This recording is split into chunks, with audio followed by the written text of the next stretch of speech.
मेरे गीत रे तुझको पुकारे, मेरे गीत रे, मेरे गीत रे।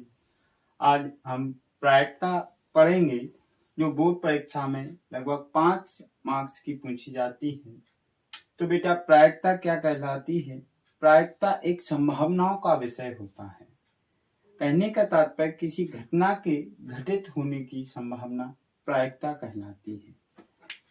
किसी घटना के घटित होने की संभावना क्या कहलाती है? प्रायिकता कहलाती है। इसका मान हमेशा कितना होता है? 1 से छोटा होता है। कहने का तात्पर्य यह है 0 व 1 के बीच का होता है। हमेशा प्रायिकता के घटना के घटित होने की प्रायिकता क्या होती है? 0 और 1 के बीच इसका मान होता है, अर्थात 1 से छोटा होता है। और प्रायिकता बराबर क्या होता है बेटा? प्रायिकता बराबर होता है अनुकूल घटनाएं बटे कुल घटनाएं। मतलब किसी घटना के घटित होने की कितनी संभावनाएं हैं वह प्रायिकता है। तो कुल घटनाएं कितनी हो और उससे रिलेट अनुकूल घटनाएं क्या हैं। तो अगर हम बेटा अनुकूल घटनाओं में कुल घटनाओं का भाग दे देते हैं तो वह संभावित घटनाएं आती हैं जो क्या कहलाती है? प्रायिकता कहलाती है। आगे प्रारंभिक घटना की प्रायिकता 1 होती है। प्रारंभिक घटना की प्रायिकता कितनी होती है? 1 होती है। वह घटना जिसका परिणाम केवल एक ही परिणाम हो वह प्रारंभिक घटना कहलाती है।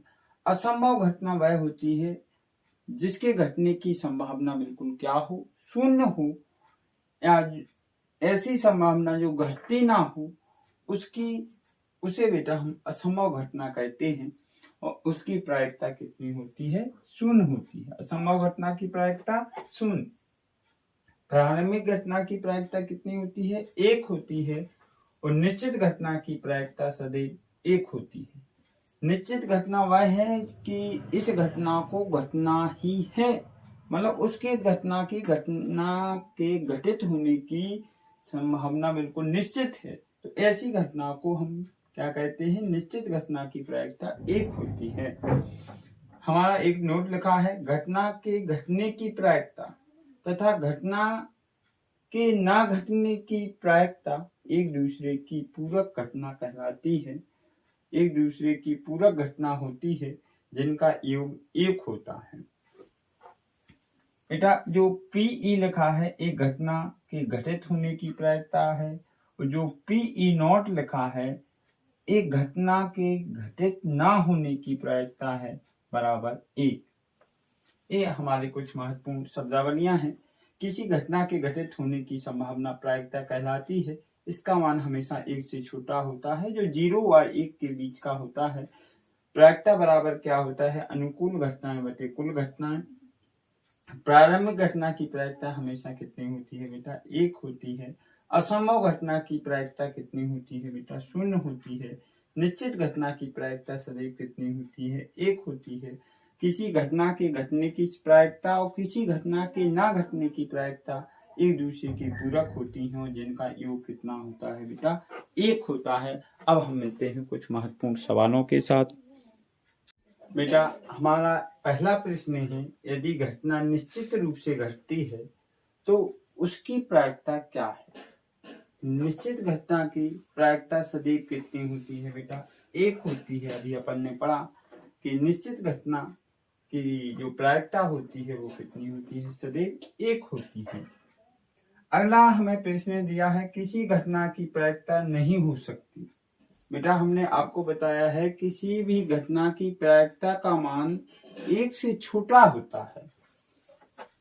तो 3/5 है, 1 से छोटा है। ये 1 ही है। ये 2/3 है। ये 4/3 है। मतलब प्रायिकता का मान 1 तो हो सकता है लेकिन 1 से अधिक नहीं हो सकता है। जो ये 4/3 लिखा है बेटा वो 1.33 के बराबर है। तो एक प्रायिकता का मान 1 से बड़ा है तो एक प्रायिकता का मान नहीं हो सकता है। किसी घटना की प्रायिकता का मान 1 से बड़ा नहीं हो सकता है। यदि कोई घटना घटित नहीं होती है तो इसकी प्रायिकता है। बेटा यदि कोई घटना घटित नहीं होती है तो उसकी प्रायिकता कितनी होती है? 0 होती है। क्यों? वह असंभव घटना कहलाती है और असंभव घटना की प्रायिकता कितनी होती है? 0 होती है। यदि एक घटना की प्रायिकता P है तो पूरक घटना की प्रायिकता होगी क्या होगी? हमें ये बताना है। बेटा अगर कोई घटना P है और उसकी पूरक घटना क्या होगी तो उसको 1 में से माइनस कर देंगे तो 1 माइनस P हमारा विकल्प होगा C से। घटना की प्रायिकता P थी और तो उसकी पूरक घटना क्या होगी? 1 माइनस P होगी। बेटा एक अधिवर्ष में 53 सोमवार होने की प्रायिकता होगी। ये प्रश्न बहुत इंपॉर्टेंट है। अगर ऐसे प्रश्न आता है कि एक अधिवर्ष में 53 सोमवार की जगह और भी कोई दिन दिए हों, मंगल, बुध, बृहस्पति, शुक्र, शनि, रवि, ऐसे भी दिन दिए हों तो एक अधिवर्ष में 53 सोमवार होने की प्रायिकता होगी। अधिवर्ष की जगह लीप वर्ष भी लिखा हो तब भी उसकी प्रायिकता होगी हमेशा 2/7। क्यों होगी इस पर हम थोड़ी सी चर्चा कर लें। बेटा जो लीप वर्ष होते हैं वो 366 दिन के होते हैं। कितने दिन के होते हैं? 366 दिन के हैं। और साधारण वर्ष होते हैं उनमें 365 दिन होते हैं। अगर हम लीप वर्ष की बात करें या इसी को अधिवर्ष कहें तो बेटा अगर हम 366 में 7 का भाग दें तो 7 पन्ना 35, बेटा कितना बचा? 1 बचा। और अंक उतारेंगे 6 का, 7 दूनी 14, 52 सप्ताह 2 दिन बचते। तो बेटा 2 दिन में क्या हो सकता है? सोमवार, मंगल, जैसे पहला दिन सोमवार है तो अगला मंगल होगा, मंगल, बुध,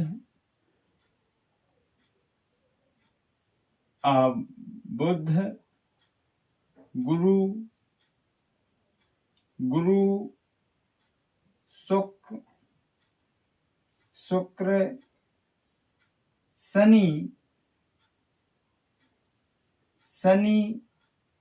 रवि और सोम।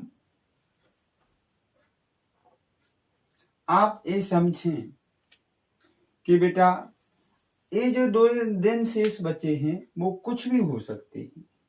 कुल घटनाएं 7 होती हैं। जैसे पहला दिन अगर सोमवार है तो अगला मंगलवार होगा। हो सकता है पहला दिन मंगल हो तो अगला बुध होगा। ये भी हो सकता है बुध पहला दिन हो तो अगला गुरु होगा। ये भी हो सकता है कि पहला गुरु हो तो अगला कौन सा होगा बेटा? शुक्रवार होगा। और अगर शुक्र है तो अगला दिन शनि होगा, अगर शनि है तो अगला दिन रवि होगा और रवि है तो सोम होगा। अब हम देखें कुल घटनाएं कितनी हैं तो 1 2 3 4 5 6 7। तो कुल घटनाएं कितनी हैं बेटा? 7 हैं। और अनुकूल घटनाएं कितनी हैं? सोमवार होने की प्रायिकता तो एक सोमवार, एक इसमें आता है, सोमवार इसमें आता है तो 2 है। बेटा अधिवर्ष में किसी भी दिन की बात पूछी जाए तो हमेशा आपको विकल्प लगाना है 2/7। और वहीं अगर साधारण वर्ष होता तो आपको आंसर लगाना है 1/7। साधारण वर्ष क्योंकि 365 का दिन का होता है जिसमें 52 सप्ताह 1 दिन बचता है तो 1 दिन में आपके सोमवार, मंगल, बुध, बृहस्पति, शुक्र, शनि, रवि हो सकते हैं। यानी 7 दिनों में से कोई 1 दिन की प्रायिकता पूछी जाए तो आपकी कुल घटनाएं 7 बनती हैं और अनुकूल घटना 1 बनती है। और यदि अधिवर्ष हो तो बेटा आपकी कुल घटनाएं 7 होती हैं और अनुकूल घटनाएं आपकी 2 होती हैं। इसलिए प्रायिकता 2/7 और साधारण वर्ष में 1/7 होगी। किसी प्रयोग की सभी प्रारंभिक घटनाओं की प्रायिकता का योग होता है। किसी प्रयोग की सभी प्रारंभिक घटनाएं, हमने अभी नोट्स में लिखवाया था कि प्रारंभिक घटनाओं के घटित होने की प्रायिकता का मान हमेशा कितना होता है? 1 होता है। जब एक सिक्के को फेंका जाता है तो चित्त आने की प्रायिकता और पुच्छ आने की प्रायिकता क्या होगी? बेटा, जब हम एक सिक्के को फेंकते हैं तो ऊपर या तो चित्त आएगा या पुच्छ आएगा, यानी या तो हेड आएगा या क्या आएगा? टेल आएगा। मतलब यही घटनाएं घटित हो सकती हैं। तो पूछा गया है चित्त आने की प्रायिकता, तो कुल घटनाएं कितनी बन रही हैं? 2। तो चित्त आने की प्रायिकता, चित्त क्या कहलाता है? हेड। कुल घटनाएं बेटा 2 हैं और हेड आने की प्रायिकता कितनी है? 1 है।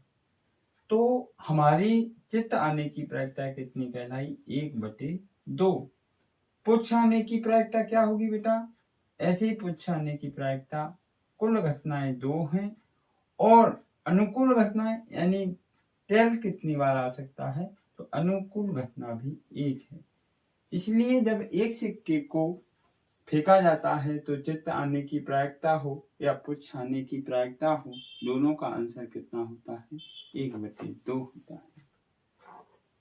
बेटा, अब जब 2 सिक्कों को एक साथ फेंका जाए तब दोनों के शीश ऊपर आए या दोनों के पुच्छ ऊपर आए, कम से कम एक शीश ऊपर आए, केवल एक शीश ऊपर आए, कोई शीश ऊपर ना आए, इनकी प्रायिकता क्या होगी? तो हम आपको बता दें, जब हम 2 सिक्कों को ऊपर फेंकते हैं, अचानक से अदृश्यता रूप में हम 2 सिक्कों को ऊपर फेंकें तो कुल घटनाएं कितनी होंगी?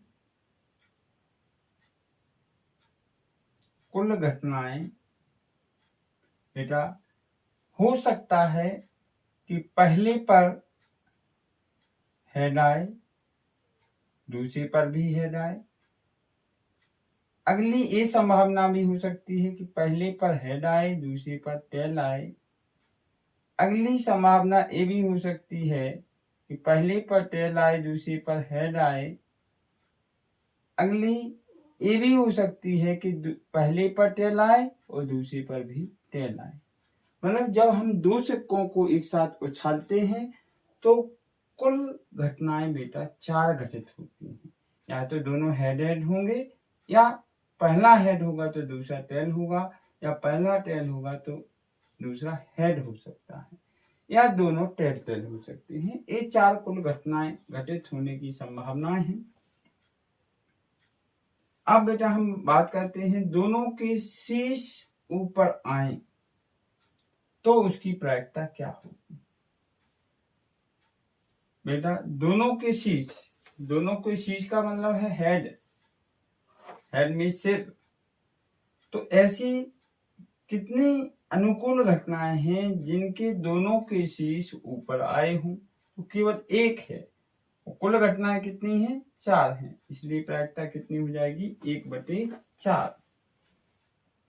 दूसरा देखेंगे, दोनों के पुच्छ ऊपर आए हों तो केवल देखें, दोनों के पुच्छ आने की भी घटना कितनी हो जाएगी? केवल टेल में ही होता है पूंछ, यानी पुच्छ, पट्ट भी जिसे कहेंगे। तो पट्ट आने की अनुकूल घटना 1 है और कुल घटनाएं 4 हैं, इसलिए इसकी प्रायिकता भी कितनी होगी? 1/4। तीसरा आंसर देखें, कम से कम एक शीश ऊपर आए। कम से कम एक शीश जरूर हो और ज्यादा तो कितने भी हों। तो यहाँ पर हम देखें अनुकूल घटनाएं कितनी हैं। देखो बेटा, एक शीश यहाँ भी है, एक शीश यहाँ भी आया है और एक से अधिक एक बार आया है। तो कम से कम 2 बार, कम से कम 1 जरूर हो। तो 1 इनमें भी हो और ज्यादा भी चलेगा। तो कुल कितनी हो गई? 3। मतलब अनुकूल घटनाएं 3 हैं और कुल घटनाएं 4 हैं। तो कम से कम एक शीश ऊपर आए, इसकी प्रायिकता कितनी होगी? 3/4। अगला देखें, उसने कहा केवल एक शीश ऊपर आए, केवल एक शीश ऊपर आए, इसकी प्रायिकता क्या हो? देखो बेटा, ये तो माना नहीं जाएगा क्योंकि इसमें दो शीश ऊपर आ गए हैं, तो ए नहीं मानी जाएगी अनुकूल घटना। बेटा ए और ए क्या है, एक अनुकूल घटनाएं होंगी क्योंकि इनमें कम से केवल दो घटनाएं हैं जिनमें केवल और केवल एक ऊपर शीश है। कुल घटनाएं कितनी है? 4। तो 2 एकम 2 और 2 दूनी 4। केवल एक शीश ऊपर आए, इसकी प्रायिकता क्या होगी? 1/2। हमारा 5वां है, कोई शीश ऊपर ना आए। कोई शीश ऊपर ना आए, इसका अर्थ क्या है बेटा? ऐसा, अब इन तीन में तो कोई शीश ऊपर आया है, लेकिन एक ही ऐसी घटना है जिसमें शीश नहीं आया है। इन दोनों में क्या आए हैं? ये जो हमारी लास्ट बची है, इसमें पुच्छ आया है, तो इसकी प्रायिकता क्या होगी? अनुकूल घटनाएं 1 हैं और कुल घटनाएं 4 हैं, इसके लिए इसकी प्रायिकता कितनी होगी? 1/4। बेटा, एक साधारण फांसे को एक बार फेंका जाए तो निम्न की प्रायिकता क्या होगी?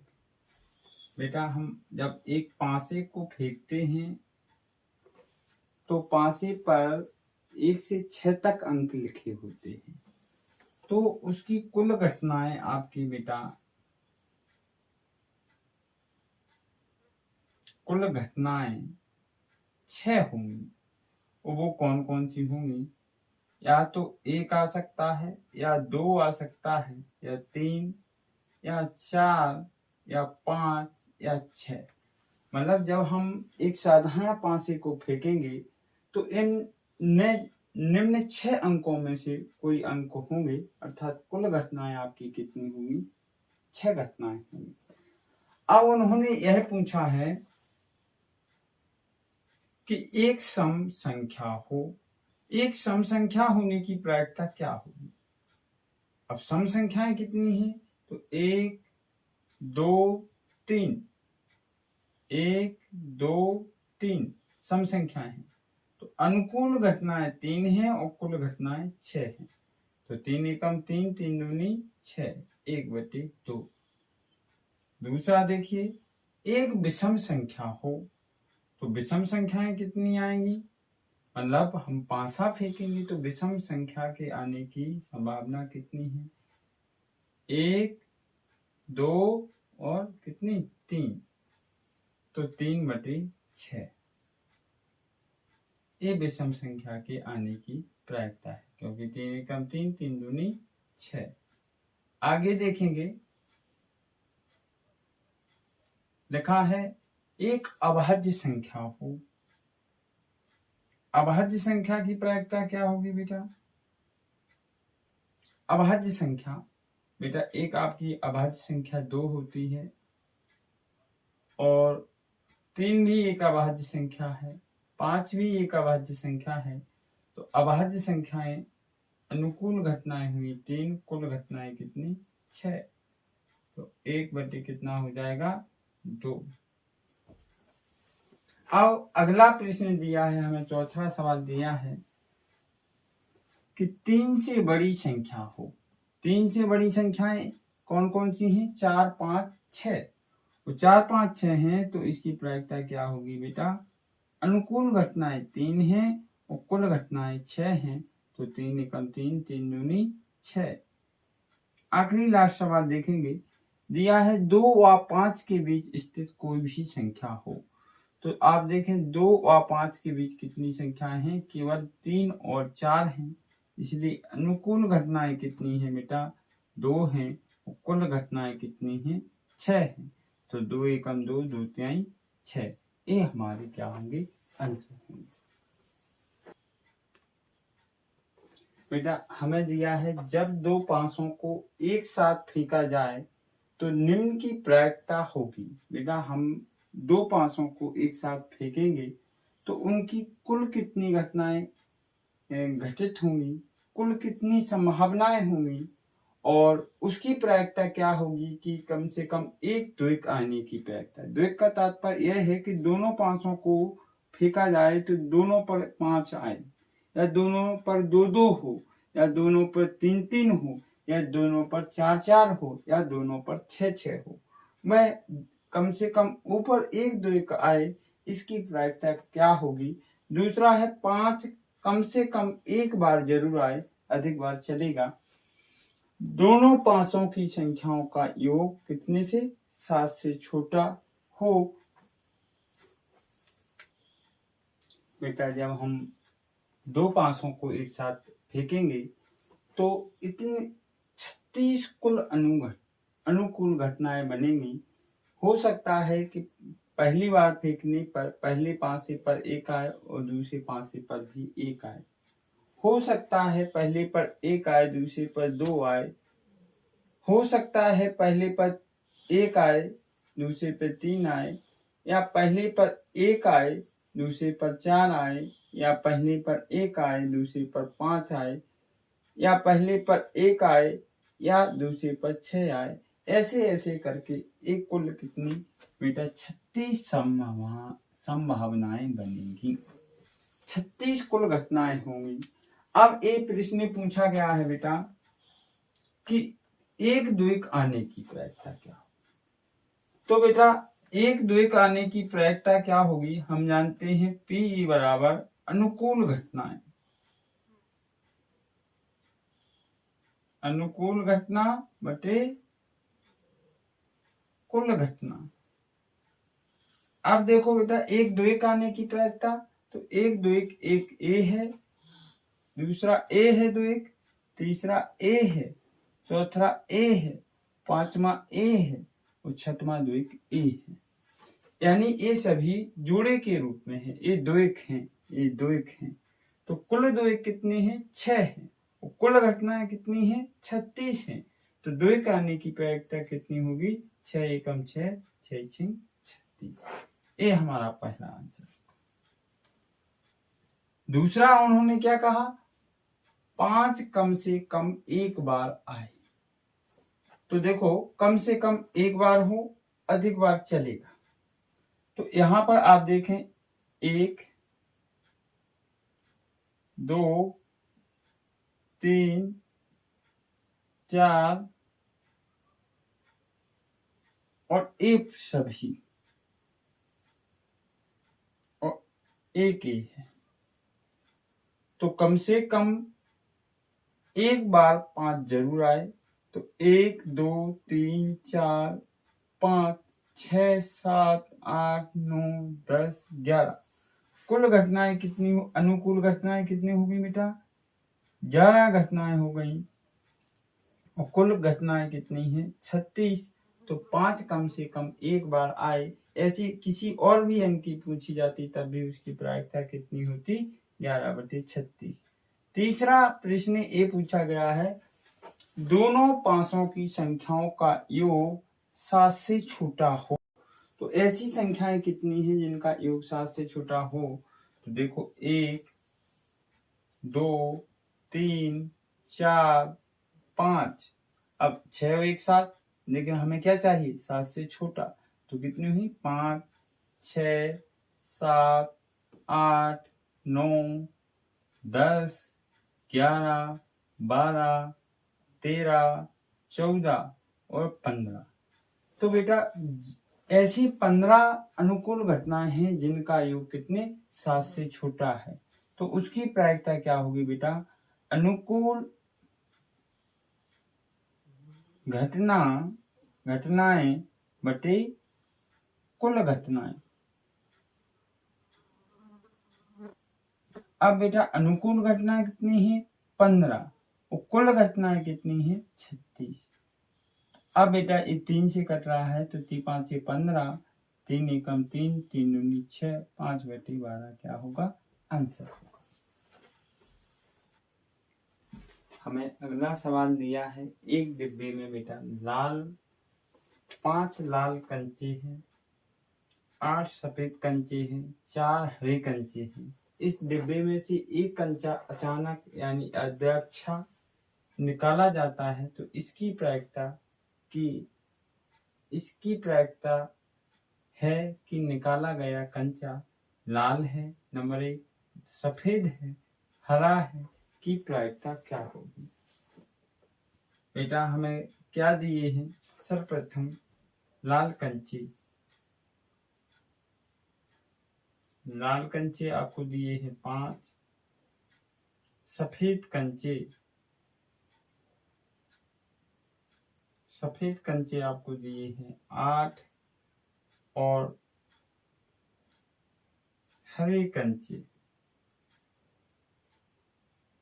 कितने? 4। अब कुल कंचे कितने हैं? कुल कंचे आपको दिए हैं 8, 5 प्लस 8 प्लस 4 यानी 8 4 12, 12 5 17। अब आपको क्या आंसर निकालना है? जैसे हमने एक डिब्बे से अचानक से एक कंचा निकाला तो उसके लाल होने की प्रायिकता क्या होगी? मैंने अचानक से एक कंचे को निकाला तो उसकी प्रायिकता क्या होगी? बेटा हम जानते हैं PR यानी रेड कंचे होने की प्रायिकता, या हम ऐसे लिख लें लाल रंग के कंचे होने की प्रायिकता होगी अनुकूल घटना बटे कुल घटना। तो बेटा अनुकूल घटनाएं कितनी हैं? यानी लाल कंचे कितने हैं? 5 हैं और कुल घटनाएं कितनी हैं बेटा? 17 है। तो पहला आंसर होगा हमारा 5/17। दूसरा ये कहा गया है सफेद रंग के होने की प्रायिकता, तो सफेद रंग के होने की प्रायिकता क्या होगी? सफेद रंग के प्रायिकता होने की प्रायिकता होगी बेटा अनुकूल घटनाएं कितनी हैं बटे कुल घटना। तो सफेद कंचे कुल कितने हैं बेटा? सफेद कंचे कुल 8 हैं और कुल कंचे कितने हैं? कुल आपके कितने हैं बेटा? 17। इसलिए सफेद कंचे की होने की प्रायिकता होगी 8/17। तीसरा हमें ये निकालना है कि हरा नहीं है। जो हमने कंचा निकाला है वह हरा ना हो तो हरे ना होने की प्रायिकता क्या होगी बेटा? P हरा, इस पर बाल लगा देंगे तो हरा नहीं है, या ऐसा लिख दें हरा नहीं की प्रायिकता क्या होगी? तो हरा नहीं की प्रायिकता होगी अनुकूल घटना बटे कुल घटना। तो अनुकूल ऐसी कितनी घटनाएं हैं जो हरे रंग की कंचे नहीं है? तो बेटा इन 4 को छोड़ दिया जाए, बाकी 13 कंचे कैसे हैं? लाल और सफेद हैं, इसलिए अनुकूल घटनाएं 13 होंगी, कुल घटनाएं कितनी होंगी? 17। ये हमारा बेटा हमें एक प्रश्न दिया है 3 थैलों में क्रमशः 10 नारंगी, 10 हरी, 10 लाल रंग की गेंदें हैं। मतलब 3 थैली हैं जिसमें 10 नारंगी गेंदें हैं, 10 हरी, दूसरी थैली में 10 हरी गेंदें हैं, तीसरी थैली में 10 लाल रंग की गेंदें हैं। तीनों थैलों की गेंदों को एक थैली में, एक बड़े थैली में मिला दिया जाता है। यदि बिना थैली को देखें उसमें से हम एक गेंद को यादृच्छिकता निकालें तो इसकी प्रायिकता क्या होगी कि वह नारंगी रंग की गेंद हो या वह नारंगी रंग की ना हो? इसकी प्रायिकता क्या होगी? तो कैसे करेंगे बेटा? हम जानते हैं हमें कैसे नारंगी रंग की गेंदें कितनी दी हैं? नारंगी गेंदें दी हैं बेटा 10, हरी गेंदें, हरी 10 हरी गेंदें दी हैं और लाल रंग की गेंदें कितनी हैं?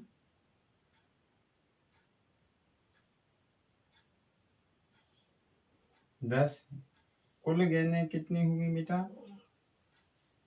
कुल गेंदें यानी बड़ी थैली में गेंदें हो गई कुल 10 प्लस 10 प्लस 10 यानी कितनी? 30।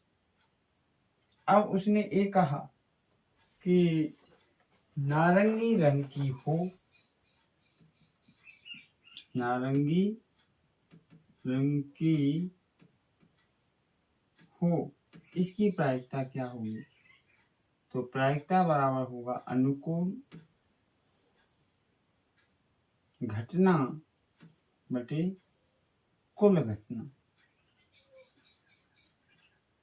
तो नारंगी रंग की कितनी करनी है बेटा? 10। अनुकूल घटनाएं 10 हो गई, कुल घटनाएं कितनी हुई? 23। तो बेटा 10, 0 से 0 कट गया, कितना आ गया? 1/3। अब बेटा दूसरा ये कहा है नारंगी रंग की ना हो, तो नारंगी रंग के ना होने की प्रायिकता आपको बताई गई है Pe0 बराबर कितना? 1 - P।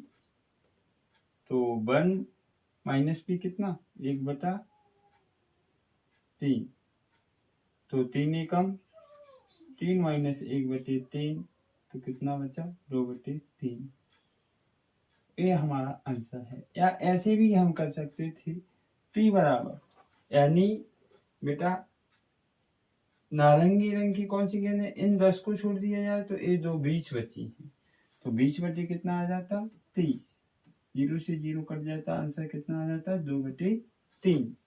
इस प्रकार से हम बेटा नारंगी रंग के होने की प्रायिकता होगी 1/3 और नारंगी रंग के ना होने की प्रायिकता होगी 2/3। हम ताशों के बारे में अध्ययन करें। बेटा ताश के जो कुल पत्ते होते हैं वो कितने होते हैं? कुल ताश बेटा 52 होते हैं, जिसमें से जो काले रंग के होते हैं, काले रंग के बेटा ये आपके 26 होते हैं, और लाल रंग के भी कितने होते हैं? 26 होते हैं। काले रंग के भी 26 और लाल रंग के भी 26। ये बेटा जो काले रंग के पत्ते हैं उनको भी 2 भागों में बांटा गया है। 13 जो पत्ते होते हैं वो हुक्म के होते हैं, काय के होते हैं? हुक्म के। और जो 13 होते हैं वो बेटा होते हैं चिड़ी के। तो हुक्म का चिन्ह बनता है वो ऐसे बनता है, और जो चिड़ी का होता है वो चिन्ह ऐसे बनता है। और ऐसे बेटा ये 26 जो लाल रंग के पत्ते हैं ये भी बेटा 13 बांटे गए हैं।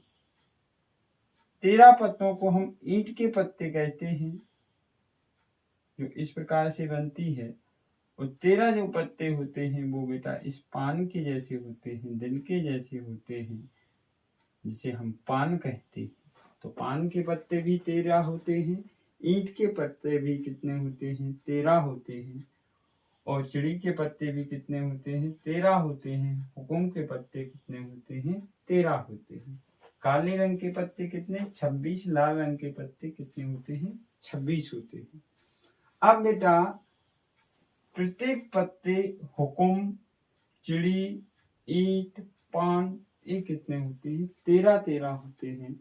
इस प्रकार से 13 चौके 52 पत्ते होते हैं, जिसमें बेटा जैसे एक का हम डिवाइडेशन करें, एक पत्ता इक्का होता है। क्या होता है? इक्का होता है। 2 दूसरी बात करें, एक बादशाह होता है। तीसरी हम बात करें बेटा एक पर बेगम होता है, गुलटा होता है, गुलाम कहें जिसे।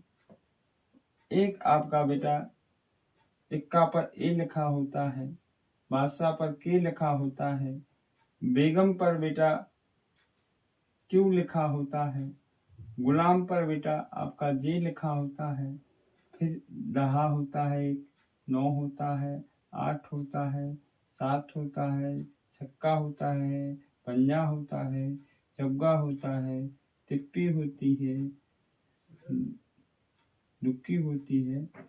इस प्रकार से आपके कितने 1 2 3 4 5 6 7 8 9 10 11 12 13 पत्ते होते। तो बेटा फिर इस प्रकार से आपके कितने, कुल 4 इक्का होते हैं,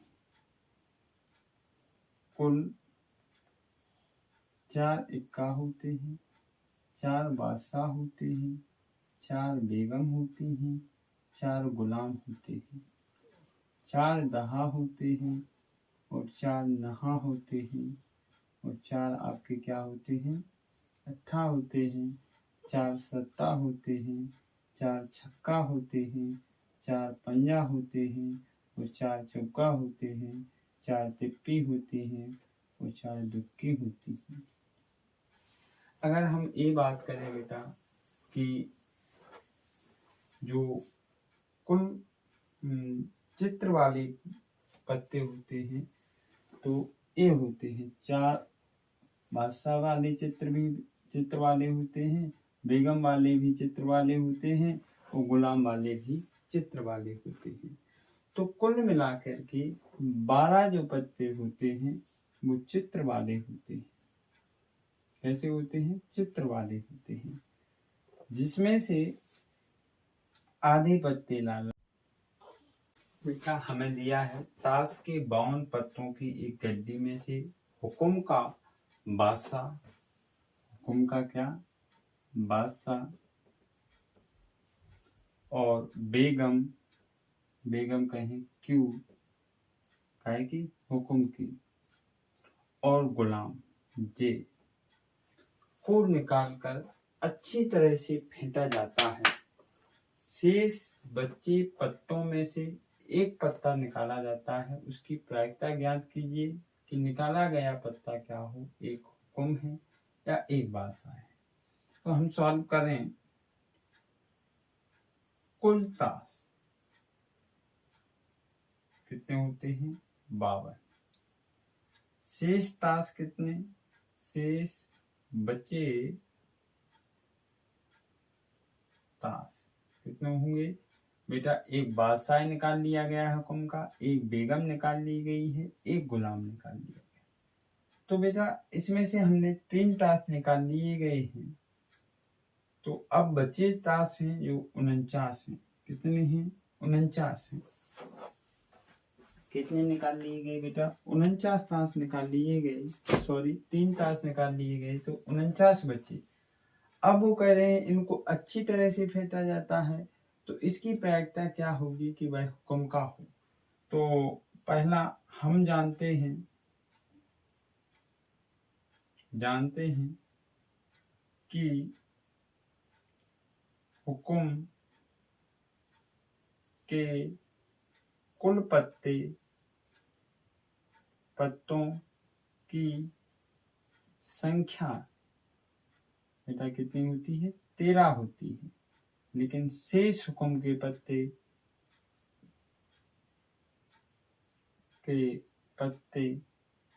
पत्तों की संख्या कितनी बची बेटा, 13 में से 3 निकाल लिए गए, हुक्म के ही बादशाह निकाला है, बेगम निकाली है, गुलाम, तो बचे 9। तो अब जो अच्छी तरह से फेंटे गए हैं उनमें से एक हुक्म के पत्ते होने की प्रायिकता क्या होगी, तो PE बराबर अनुकूल घटना बटे कुल घटना। तो बेटा अनुकूल घटनाएं आपकी कितनी हैं, 9, और कुल घटनाएं कुल ताश कितने बचे, 49। तो पहला आंसर है 9/49। दूसरा उन्होंने ये पूछा है एक बादशाह होने की प्रायिकता क्या होगी। बेटा कुल बादशाह जो होते हैं 4 होते हैं, कुल बादशाह कितने होते हैं, 4 होते हैं, जिसमें से हुक्म का निकाल दिया गया तो 3 बचे हैं, वो कुल ताश कितने हैं, 49 हैं। इसलिए आंसर कितना होगा, 3/49।